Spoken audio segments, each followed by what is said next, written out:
Hi everyone, hope you're doing well from whatever you're watching this channel, depending on your time zone. Now, 2 months ago, 5 chiefs were abducted in Mandera,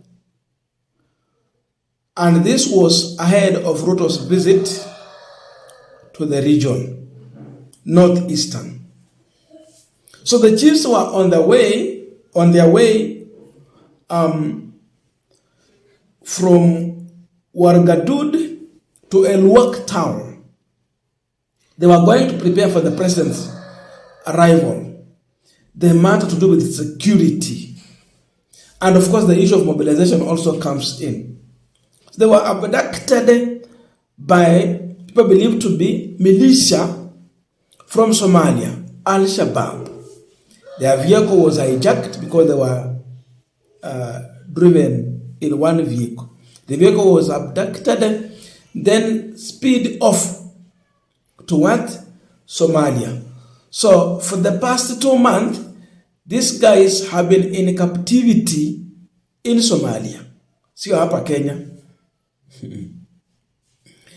And so the 5 were released on Sunday after being driven by unknown men following, according to allegation, what local authorities report as negotiation, listen to this, between the elders from the region and the militia. Now, CS for Interior Kipchumba Murkomen also responded to this in a press statement, and he is now celebrating the release of these individuals and taking credit as an effort by the government and local authorities.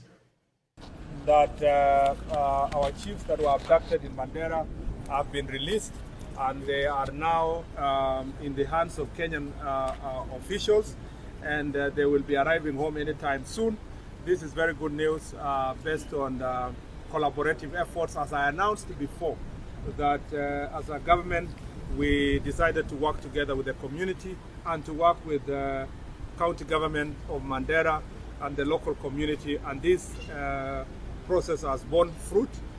We will be commenting further in the near future, once our chiefs are within the country, and we'll give you even more updates on the progress and what we are doing.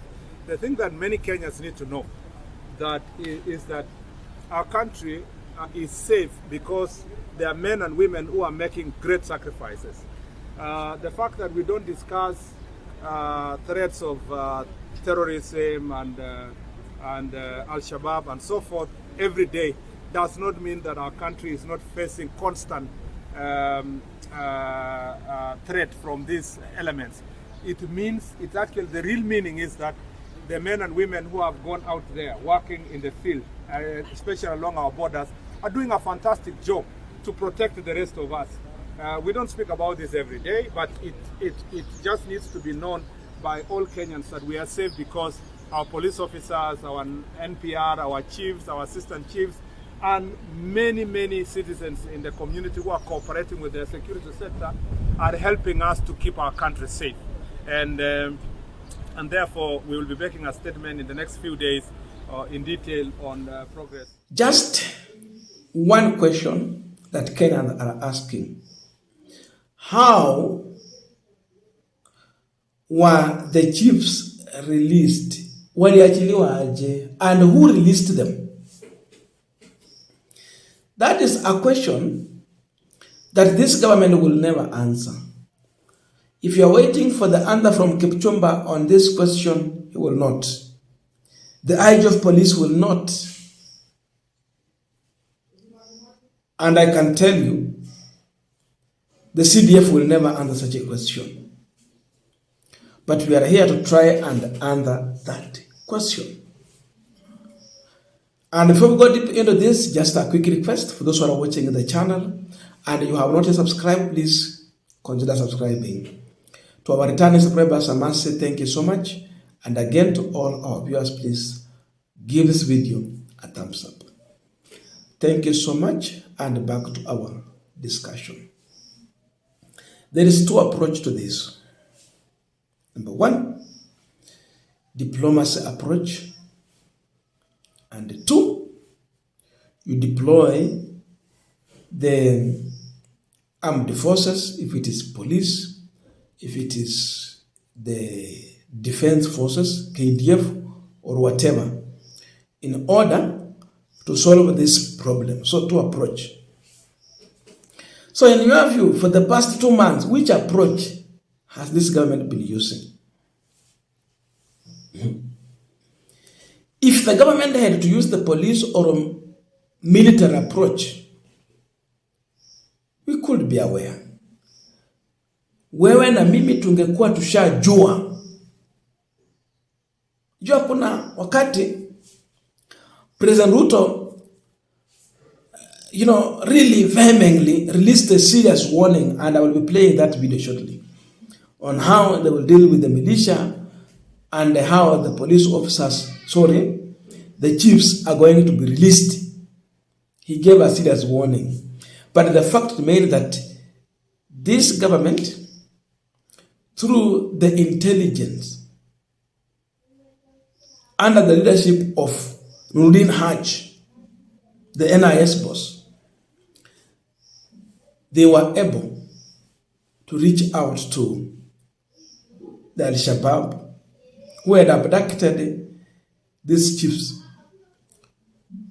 for negotiations in order for them to be released. Diplomatic approach.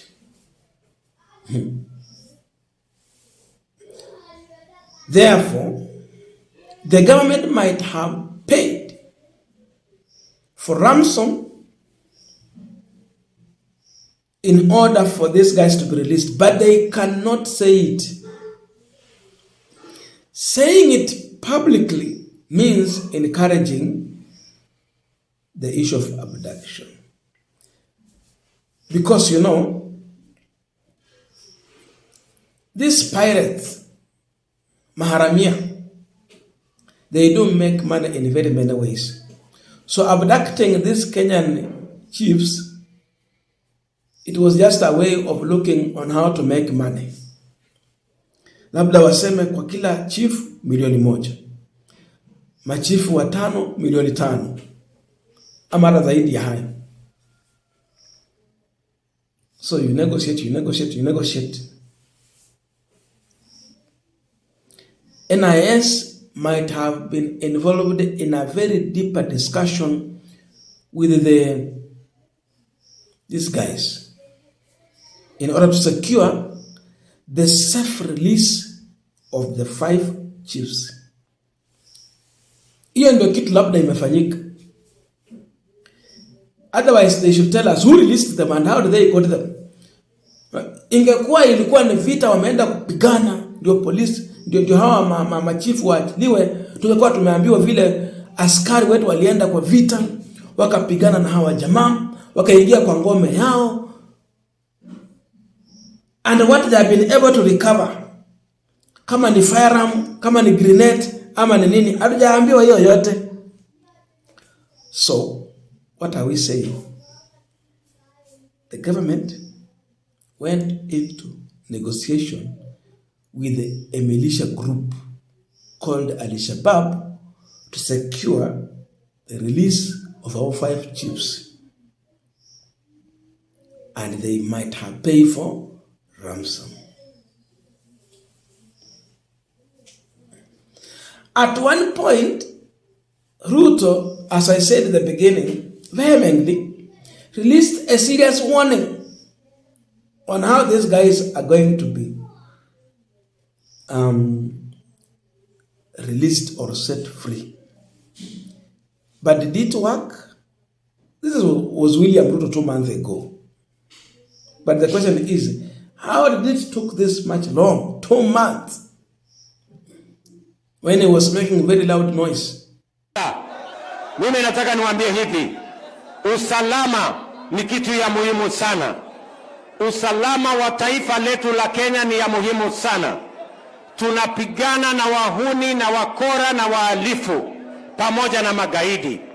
Na kwa sababu hawa magaidi tumewalemea jana, kwa sababu ya kutaka kulete hali ya hofu sehemu hii, ati walienda wakashika machifu wetu. I want to promise the people of Mandera, hawa machifu lazima warudi nyumbani, na hawa wakora na wagaidi na wahuni tutapambana na wao. Nimekuja na Deputy Inspector General wa polisi yuko hapa, Bwana Masengeli, na nimemwambia Bwana Masengeli yuko area hapa.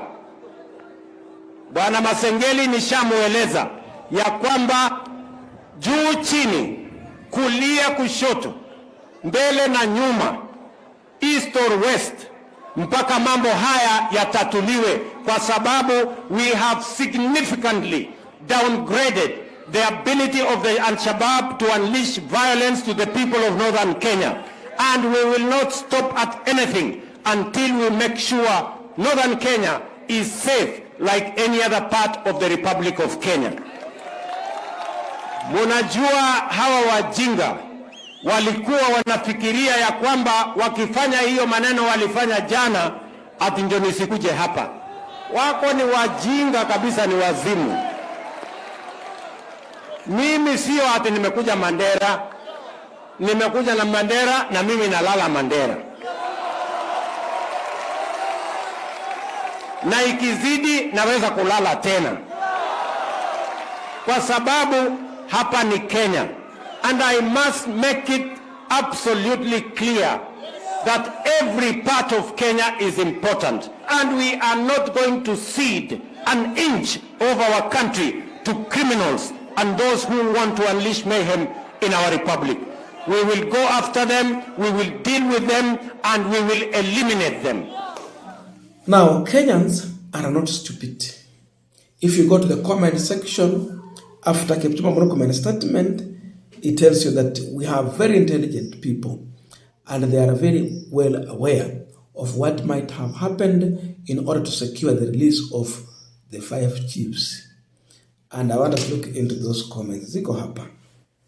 Stephanie Karori, collaborative efforts between government and Al-Shabaab. Ama, what is Murkomen trying to say? Dero, the government itself is master of abduction. So, wamekubaliana na majambazi wenzao for the chiefs to be released. Samuel Muchiri, kwani kuna kuanga na negotiations with the terrorists? Ama? Basil Mahero, how were they released? Through negotiations or the military? Again, he went on to say this. CS anakohoa ni kama alitumia vita. CS atuambie how government paid. Look at those comments. Some. At least the abductors, probably Al-Shabaab in brackets, have some decency of negotiating and releasing their abductors alive. What of our government? Now is comparing what the government normally do. Abduct, alafu nasikia wale vijana wamepatikana wamekufa. Their bodies have been discovered lifeless. Sasa kulingana na huyu jamaa, wale Al-Shabaab wako na kiwango cha utu kuliko serikali ya Mheshimiwa William Ruto, ambayo huwa inaachilia vijana wetu when they are lifeless. Sikia tu hayo. Lastly, is it last? Yeah, 2 more comments. Lea Shi Kinyanjui, Kasongo amenegotiate with the terrorist. Sasa watu Mandera, chukueni ID kwa wingi bila vetting. A warning, I'll not go into that.